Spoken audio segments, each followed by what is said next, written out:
काही दिवसापासून मेडिकलच्या स्टुडंट्समध्ये नीटच्या पोरांमध्ये एक विषय भयानक चिघळलेला आहे की काही मॅटर झालेला आहे का, पेपर फुटला आहे का, किंवा पेपरमध्ये घोळ आहे का.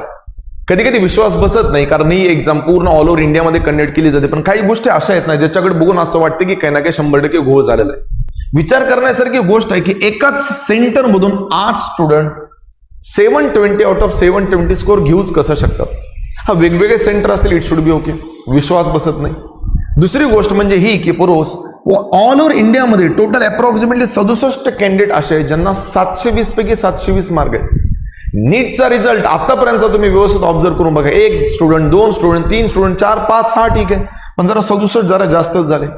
हे विचार करायला भाग पडतात की काही ना काही घोळ झालाय. एनटीने यावेळेस एक नवीन उपक्रम काढला की आपण काही मुलांना ग्रेस मार्किंग देऊ.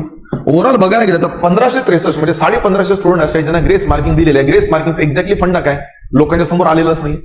एनटीने सांगितलं जर यांच्या मार्किंग मध्ये काही